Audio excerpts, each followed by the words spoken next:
सरकार ने 8वें वेतन आयोग का गठन किया है और सरकारी विभागों ने अपने कर्मचारियों का डेटा भी पोर्टल पर अपलोड कर दिया है।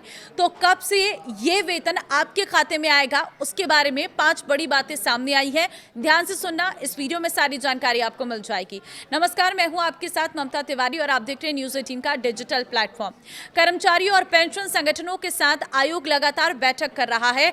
बहुत से शहरों में 8वें वेतन आयोग को लेकर बैठक हो चुकी है और बहुत से शहरों में अभी भी मीटिंग होना बाकी है। इस मीटिंग के दौरान कर्मचारियों ने आयोग से अपनी मांग सामने रखी है, जिसमें सैलरी, पेंशन के अलावा छुट्टी, भत्ता, हाउस रेंट अलाउंस और फिटमेंट फैक्टर जैसी चीजें हैं।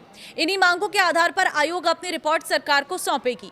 रिपोर्ट सौंपने के बाद कैबिनेट इस पर अपनी मंजूरी देगा, तब जाकर इसे लागू करने के लिए नियम बनाए जाएंगे और फिर इसे लागू कर दिया जाएगा। अधिकतर एक्सपर्ट्स का मानना है कि 8वां वेतन आयोग को लागू होने में 1 साल से अधिक का वक्त लग सकता है, क्योंकि इसमें अभी बहुत से काम बाकी हैं। भले ही आयोग से तेजी से काम कर रहा है, लेकिन इसके फाइनल रिपोर्ट बनने और समीक्षा करने के दौरान अधिक समय लग सकता है। एरियर देगी सरकार। भले ही 8वें वेतन आयोग 2027 के अंत में लागू हो, लेकिन ये प्रभावी जनवरी 2026 से ही माना जाएगा। इसका मतलब यह है कि करीब 2 साल का एरियर सरकार एक साथ सरकारी कर्मचारी और पेंशनर्स के अकाउंट में डिपॉजिट कर सकती है। यानी कि जब आपको ये पैसा आने लग जाएगा, उस वक्त एरियर का पैसा भी आएगा। कुल मिलाकर 2 साल में आपकी जितनी सैलरी भरनी चाहिए थी, वो पूरी बढ़ी हुई सैलरी हर महीने के हिसाब से आपके अकाउंट में आ जाएगी। 8वें वेतन आयोग के 5 बड़ी मांगे ये हैं। पहली चीज, मिनिमम बेसिक सैलरी।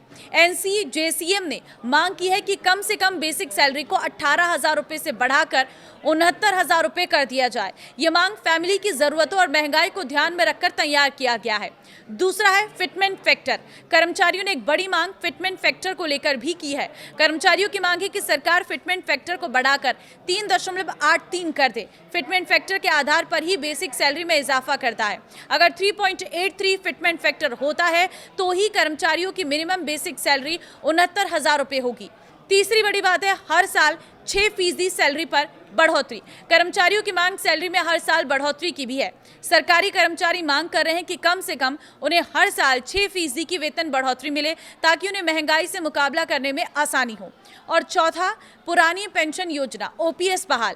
इसके अलावा कर्मचारी संगठन की मांग है कि पुरानी पेंशन योजना को फिर से बहाल किया जाए। इसका उद्देश्य रिटायरमेंट के बाद कर्मचारियों को अधिक तय पेंशन सुरक्षा देना है। और 5वीं बड़ी बात है, HRA और दूसरे भत्तों में बढ़ोतरी हो। NCJCM ने न्यूनतम HRA स्लैब को 30% करने समेत भत्तों में संशोधन की मांग की है। इसके अलावा परिवार का कैलकुलेशन, प्रमोशन और पेंशन से जुड़े नियमों में भी बदलाव की मांग रखी गई है। ये सिर्फ एक कागजी काम नहीं है, बल्कि पूरे 8वें वेतन आयोग की सिफारिशों की नींव है। ये डेटा जमा करने की डेडलाइन पहले 30 जून थी, लेकिन कई विभागों के रिक्वेस्ट पर इसे बढ़ाकर 31 जुलाई कर दिया गया। अब ये विंडो पूरी तरह से बंद हो गई है। इसका मतलब है कि कोई अन्य विभाग अब नए डाटा को पोर्टल पर अपलोड नहीं कर पाएगा।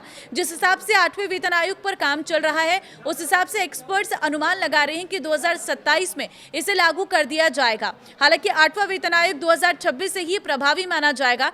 इसका मतलब कि नया वेतनमान लागू होने के बाद 1 साल एरियर जोड़कर आपको दिया जाएगा। तो फिलहाल आपको क्या लगता है, किस तरह से इसे डिसाइड करना चाहिए और कितनी वेतन बढ़नी चाहिए, आप मुझे कमेंट में जरूर बताएं। नमस्कार।